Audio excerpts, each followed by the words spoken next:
Assalamualaikum warahmatullahi wabarakatuh. Perkenalkan, saya Liza Novalia dari kelas manajemen 22B dengan NPM 224111079. Kali ini saya akan membahas terkait prinsip-prinsip manajemen resiko.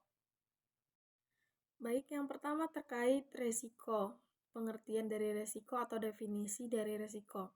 Menurut Vaughan tahun 1978 dalam Darmawel tahun 2016, resiko ini merupakan kans kerugian, di mana resiko merupakan kemungkinan kerugian, dan juga resiko di sini ketidakpastian. Juga resiko merupakan penyebaran hasil aktual dari hasil yang diharapkan. Dan juga di sini resiko merupakan probabilitas suatu hasil berbeda dari yang diharapkan. Lanjut terkait resiko dan ketidakpastian. Di sini ketidakpastian menurut Rustam tahun 2017 mengacu pada pengertian resiko yang tidak diperkirakan. Sedangkan resiko mengacu pada resiko bisa diperkirakan. Subjek resiko memiliki ukuran kuantitas di mana diketahui tingkat probabilitasnya kejadiannya dan ada data pendukung mengenai kemungkinan kejadiannya. Lalu terkait dengan prinsip-prinsip identifikasi resiko, di mana di sini pemahaman tentang adanya resiko atau pengetahuan sifat-sifat resiko, frekuensi, dampak resiko terhadap kelangsungan usaha atau tingkat kegawatan resiko, dan menentukan prioritas resiko tersebut. Lalu manfaat daftar kerugian potensial. Yang pertama, mengingatkan manajer resiko mengenai kerugian yang dapat menimpa bisnisnya. Sebagai dasar, penentuan teknik menanggulangi resiko. Lalu yang terakhir, sebagai bahan pembanding dalam evaluasi program penanggulangan risiko yang telah dilakukan selama ini. Lalu selanjutnya terkait dengan sumber-sumber resiko. Di sini ada beberapa sumber. Salah satu yang pertama lingkungan fisik. Di sini bangunan yang dimakan usia hingga menjadi rapuh merupakan sumber resiko pada lingkungan fisik. Lalu ada sungai yang bisa menyebabkan banjir, gempa bumi, badai hingga angin topan juga merupakan sumber dari lingkungan fisik. Lalu yang kedua, lingkungan sosial. Pada lingkungan sosial, kerusuhan sosial, demonstrasi, konflik dengan masyarakat lokal, hingga pemogokan pegawai dan pencurian dan perampokan merupakan sumber-sumber resiko juga. Lalu yang ketiga, pada lingkungan politik. Lingkungan politik di sini mengacu pada perubahan perundangan atau perubahan peraturan konflik antara negara-negara yang menyebabkan boikot produk. Banyak sekali sekarang tuh produk-produk yang diboikot karena merupakan ada konflik ya terkait dengan lingkungan politiknya. Lalu selanjutnya lingkungan legal, di mana gugatan karena gagal mematuhi peraturan dan perundangan yang berlaku. Selanjutnya pada lingkungan operasionalnya, di mana kecelakaan kerja atau kerusakan mesin, kegagalan sistem komputer merupakan dari sumber resiko juga termasuk serangan virus terhadap komputer. Lalu lingkungan ekonomi. Lingkungan ekonomi di sini keluasan ekonomi, inflasi yang tidak terkendali.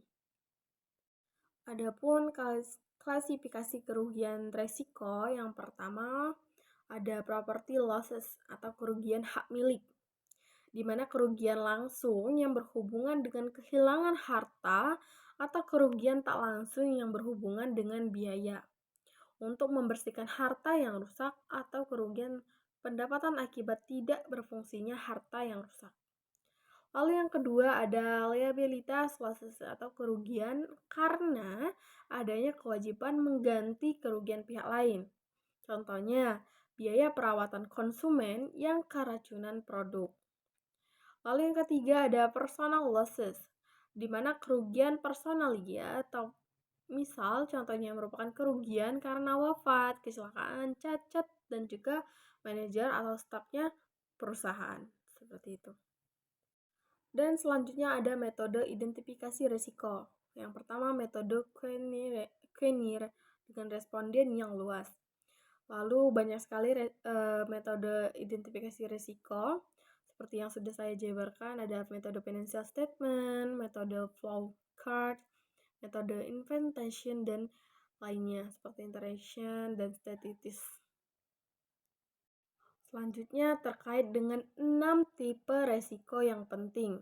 Yang pertama ada resiko komoditas, di mana harga komoditas yang jatuh padahal perusahaan memegang komoditas tersebut. Lalu yang kedua ada resiko cuaca. Di sini cuaca yang tidak menguntungkan sehingga mengacaukan panen dan kemudian menurunkan volume pertanian yang dikirimkan oleh perusahaan. Selanjutnya terkait dengan resiko counterfly atau counterfly perusahaan gagal memenuhi kontraknya terhadap perusahaan.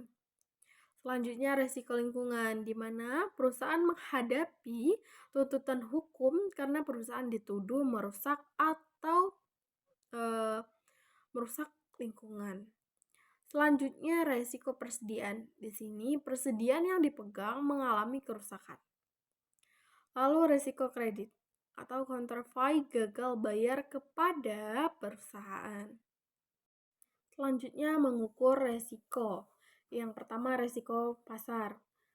Harga bergerak ke arah yang tidak menguntungkan. Teknik pengukurannya ada value at risk stress testing. Lalu yang kedua resiko kredit. Counterfeit tidak bisa membayar kewajiban ke perusahaan. Teknik pengukurannya kredit rating atau kredit matrix. Lalu selanjutnya resiko perubahan tingkat bunga, di mana tingkat bunga berubah yang mengakibatkan kerugian pada portofolio perusahaan. Dan pengukurannya ada metode pengukuran jangka waktu atau durasi. Lalu resiko operasional, kerugian yang terjadi melalui operasi perusahaan. Teknik pengukurannya menggunakan metrik frekuensi dan signifikansi kerugian atau VAR operasional. Selanjutnya resiko kematian. Manusia mengalami kematian dini. Teknik pengukurannya ada probabilitas kematian dengan tabel mortalitas. Selanjutnya resiko kesehatan, di mana manusia terkena penyakit tertentu. Teknik pengukurannya probabilitas terkena penyakit dengan menggunakan tabel morbiditas. Selanjutnya yang terakhir resiko teknologi. Di sini resiko teknologi ada perubahan teknologi yang mempunyai konsekuensi negatif terhadap perusahaan. Lalu teknik pengukurannya adalah analisis dari skenario. Baik, telah selesai penjabaran dari saya. Lebih dan kurangnya saya mengucapkan mohon maaf. Terima kasih telah menonton. Saya akhiri. Wassalamualaikum warahmatullahi wabarakatuh.